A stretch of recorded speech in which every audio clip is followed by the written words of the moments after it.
नमस्कार, आप देख रहे हैं सिटी पोस्ट लाइव। मैं हूं आकाश। अपने प्रदेश अध्यक्ष के खिलाफ प्रशांत किशोर के मोर्चे पर अब तक चुप्पी साधने वाले बीजेपी की तरफ से अब प्रशांत किशोर के खिलाफ थाने पहुंच गई है बीजेपी। बिल्कुल, अब पुलिस में मामला पहुंच गया है और बीजेपी के नेता कृष्ण सिंह कल्लू ने सोमवार को पटना के गांधी मैदान थाने में प्रशांत किशोर के खिलाफ शिकायत दर्ज कराई है।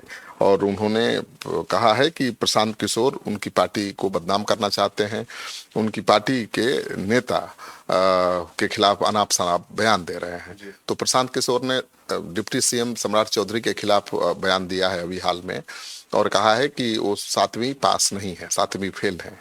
और उन्होंने दावा किया है कि चुनाव आयोग के पास जो हलफनामा है उनका, उसमें उनकी डिग्री 7 अप टू 7 क्लास लिखा हुआ है, मतलब पढ़े लिखे नहीं है।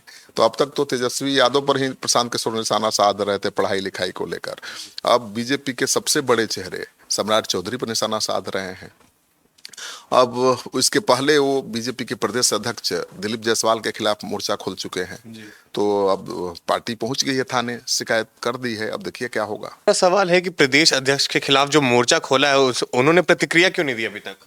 देखिए, प्रदेश अध्यक्ष दिलीप जायसवाल के खिलाफ प्रशांत किशोर किस्तों में आरोप लगा रहे हैं। हाँ, किस्तों में आरोप लगा रहे हैं। पहली बार आरोप लगाया कि उन्होंने एक नर्सिंग होम और कॉलेज, मेडिकल कॉलेज कब्जा कर लिया है, और जहाँ नौकरी करते थे उसी मेडिकल कॉलेज को अपना बना लिया।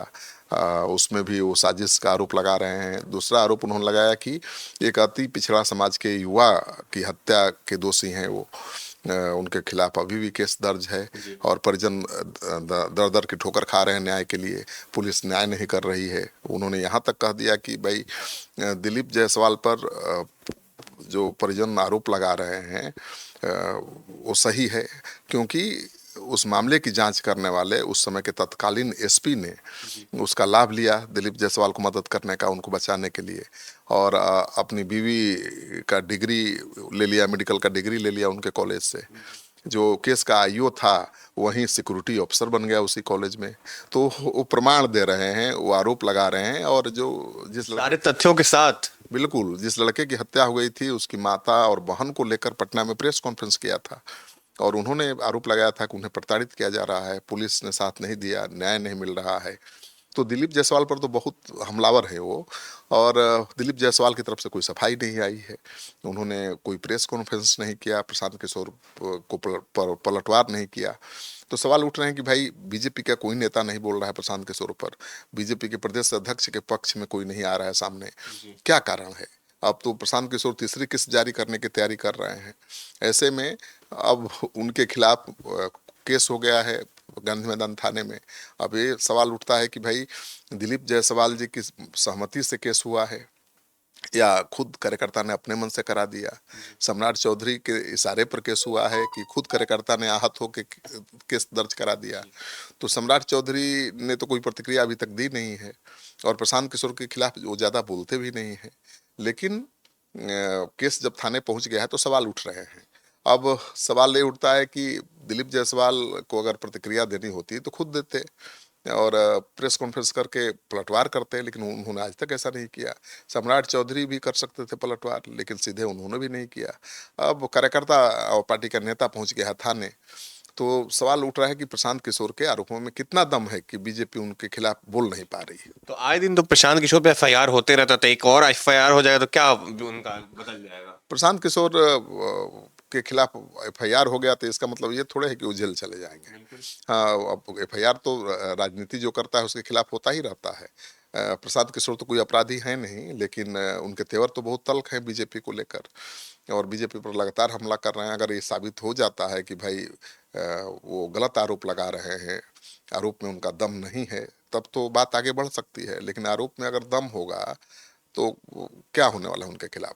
अभी तो उन्होंने बिहार विधानसभा घेराव को लेकर पुलिस के साथ झड़प की थी, पुलिस ने लाठीचार्ज भी किया, और प्रशांत किशोर ने बड़े बड़े आरोप भी सरकार पर लगाए। तो एफआईआर तो हो गया है 3000 कार्यकर्ताओं पर, प्रशांत किशोर पर। लेकिन इस तरह के मामले दर्ज होते रहते हैं, इससे कोई खास फर्क नहीं पड़ेगा। प्रशांत किशोर के खिलाफ तो अशोक चौधरी जी ने भी केस कर रखा है मानहानि का। तो कह रहे हैं कि केस करो, हम सुप्रीम कोर्ट तक लड़ेंगे या लड़ाएंगे। तो प्रशांत किशोर के खिलाफ अब थाने में एफआईआर दर्ज हुआ है, तो ये देखना दिलचस्प होगा कि क्या पुलिस प्रशांत किशोर से पूछताछ करेगी तो बड़ी खबर बनेगी। प्रशांत किशोर जो तथ्य दे रहे हैं कि सम्राट चौधरी 7वीं फेल हैं, सर्टिफिकेट फर्जी बनवाया है, तो ये सब की जांच कौन करेगा? अब जांच तो पुलिस भी कर सकती है ना। अब वो कह रहे हैं कि चुनाव आयोग के हल्फनामे में उन्होंने लिखा है qualification, education qualification up to 7 class, तो उससे ज़्यादा पढ़े हो लिखे होने की कोई मतलब ही नहीं है, बात ही नहीं है। लेकिन वो अफिडेविट जो दिखा रहे हैं वो कितना सच है ये भी तो देखना पड़ेगा। वो आरोप लगा रहे हैं कि सम्राट चौधरी ने अपना नाम बदल लिया, राकेश कुमार उनका नाम था, आगे चलकर उन्होंने सम्राट चौधरी कर लिया। वो आरोप लगा रहे हैं कि सम्राट चौधरी ने अपने उम्र में हेरा फेरी की है, और सम्राट चौधरी की उम्र को लेकर एक पहले भी विवाद हो चुका है।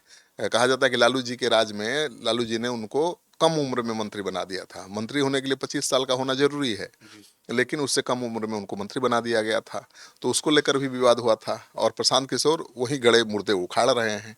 अब देखना दिलचस्प होगा कि प्रशांत किशोर के खिलाफ पुलिस क्या एक्शन लेती है।